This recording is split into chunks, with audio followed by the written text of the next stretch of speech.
వారంతా విద్యార్థులు కానీ ఈ ఒక్కరోజు టీచర్లుగా క్లాస్ రూమ్లో అడుగుపెట్టారు. విద్యాబోధనలో ఉండే సంతృప్తి ఎలాంటిదో స్వయంగా తెలుసుకున్నారు. తాము పెద్దయ్యాక టీచర్లమై పిల్లలకు పాఠాలు చెప్పాలనే నిర్ణయానికి వచ్చారు. ఇది విశాఖలోని శ్రీకృష్ణ విద్యా మందిర్ పాఠశాల. భావితరాల భవిష్యత్తును తీర్చిదిద్దే ఉపాధ్యాయుల గొప్పతనాన్ని స్వయంగా తెలుసుకోవాలనుకున్నారు ఇక్కడి విద్యార్థులు. అందుకే ఉపాధ్యాయుల దినోత్సవాన్ని వినూత్నంగా నిర్వహించారు. 10వ తరగతి చదివే 24 మంది విద్యార్థులు టీచర్లుగా అవతారం ఎత్తారు.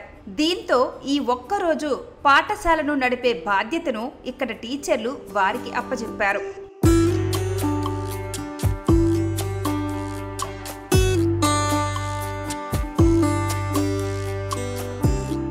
తరగతిలో ఉన్న విద్యార్థులను క్రమశిక్షణతో ఉంచటం దగ్గర నుంచి సిలబస్ ప్రకారం విద్యాబోధన, సందేహాలు నివృత్తిలో ఈ చిట్టి టీచర్లు తమదైన మార్కు వేసుకున్నారు.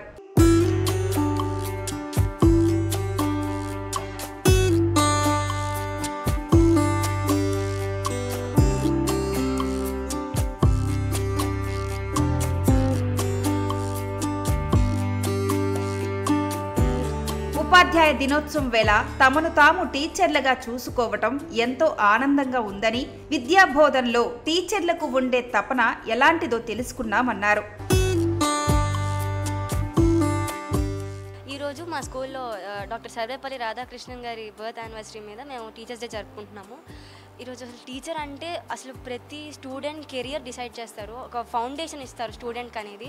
సో ఈరోజు మేము ఒక్కరోజు టీచర్ కింద ఒక క్లాస్ చెప్పినప్పుడు అసలు టీచర్కి ఇచ్చే రెస్పెక్ట్ ఏంటి, టీచర్గా వెళ్తే స్టూడెంట్స్ ఎలా లెసన్ చెప్పాలి అంటే ఒక క్లాస్కి వెళ్ళి లెసన్ చెప్పే ముందు టీచర్ ఎంత ప్రిపేర్ అయ్యి వెళ్ళాలి క్లాస్కి, వాళ్ళు అడిగే డౌట్స్కి ఎంత ప్రిపేర్డ్గా ఉండాలి అనేది ఈరోజు తెలిసింది.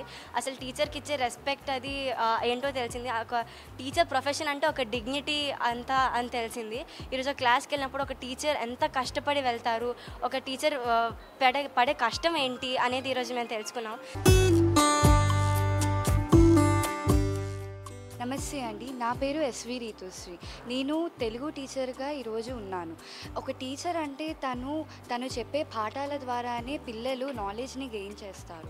ఇప్పుడు ఒక టీచర్ ఎంత బాగా చెప్తే పిల్లలు అంత బాగా తయారవుతారు. పిల్లలంటే రాయల్లా ఉంటారు, టీచర్లు శిల్పాల్ని చెక్కేవాళ్ళు. ఇప్పుడు ఎంత బాగా చెక్కితే అంత బాగా ఆ విగ్రహం అనేది తయారు అవుతుంది. అలాగే మనం చూసామంటే చాలా విగ్రహాలు శిల్పి వల్లనే మనకి వచ్చాయి, చాలా టెంపుల్స్ కూడా కార్వ్ అయ్యాయి. అలాగే ఒక టీచర్ తను చెప్పే పాఠాల ద్వారా పిల్లల్ని ఎలా రూపకర్త చేయాలనుకుంటున్నారో అలా చేసి వాళ్ళని ఈ సొసైటీలో మంచిగా చేసేలా చేస్తారు.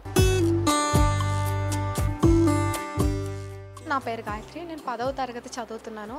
ఒక ఉపాధ్యాయురాల పాత్ర పాటించడం ఎంత కష్టమో అంతే అద్భుతం కూడా. అలాంటి పాత్ర పోషించడానికి మాకు అవకాశం ఇచ్చిన పాఠశాలకి నేను చాలా కృతజ్ఞురాలై ఉన్నాను.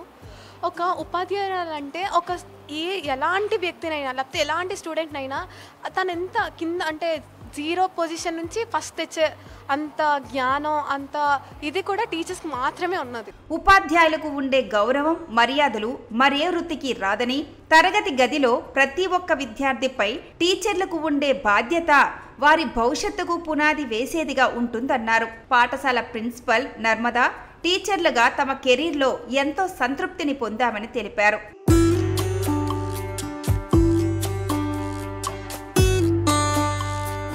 అందరికీ టీచర్స్ డే శుభాకాంక్షలు. అయితే డాక్టర్ సర్వేపల్లి రాధాకృష్ణ గారి పుట్టినరోజుని ఈ టీచర్స్ డేగా సెలబ్రేట్ చేయడం చాలా ఆనందంగా అనిపిస్తుంది. మేము చాలా హ్యాపీ ఫీల్ అవుతున్నాం. మేము టీచర్గా ఉన్నందుకు చాలా గర్వంగా ఫీల్ అవుతున్నాము. ఈరోజు మా పాఠశాల పిల్లలందరూ కూడా టీచర్స్ డే సెలబ్రేషన్ చేసుకుంటున్నారు. 24 మంది పిల్లలు, దీంట్లో టీచర్స్గా డిఫరెంట్ సబ్జెక్ట్స్ అన్నీ కూడా వాళ్ళు ప్రిపేర్ అయ్యి క్లాసులన్నీ కూడా చెప్పడం జరుగుతుంది. ఇవాళ ఉదయం మేము మా పాఠశాలలో డాక్టర్ జయలక్ష్మి గారు retired BVK college history lecturer ఆవిడకి సన్మానం చేసాము. అలాగే మా దగ్గర ఉండే టీచర్ శ్రీమతి కామేశ్వరి గారు అంటే మోస్ట్ సీనియర్ టీచర్కి సన్మానం చేసాము. పిల్లలందరూ కూడా ఇవాళ 24 మంది పిల్లలు Telugu, Hindi, English, maths, science, social ఇవన్నీ కూడా వాళ్ళ పాఠాలు చెప్తున్నారు. అంటే పాఠాలు చెప్పడం వల్ల పిల్లల్లోనూ టీచర్ వృత్తి పట్ల గౌరవం పెరుగుతుంది. టీచర్ ఎంత కష్టపడి అంటే వాళ్ళకి అనిపిస్తుంది. ఇవాళ ఒకరోజు క్లాస్ చెప్పినందుకు టీచర్ ఎంతలాగా ప్రిపేర్ అయ్యి ఎంత కష్టపడి పాఠాలు చెప్తున్నారో, మా భవిష్యత్తును తీర్చిదిద్దడానికి ఎంత చక్కగా వాళ్ళు ప్రయత్నం చేస్తున్నారో వాళ్ళకి ఒక రకంగా అనిపిస్తుంది. తర్వాత చాలా చక్కగా పిల్లలు పాఠాలు మాత్రం చెప్తున్నారు. మేము కూడా వెనకాల కూర్చొని అబ్జర్వ్ చేస్తున్నాము. అంటే టీచర్ ఎలా క్లాస్లో పాఠాలు చెప్తున్నారో ఆ రకంగా టీచర్ దగ్గర ఏవైతే విషయాలు నేర్చుకున్నారో ఆ విషయాలని చక్కగా వాళ్ళు ప్రజెంట్ చేస్తున్నారు. ఒక్కరోజు టీచర్ల వేషధారంలో ఉన్న ఈ చిన్నారులు భావి భారత పౌరులుగా తమ బాధ్యతకు శ్రీకారం చుట్టారనే చెప్పాలి.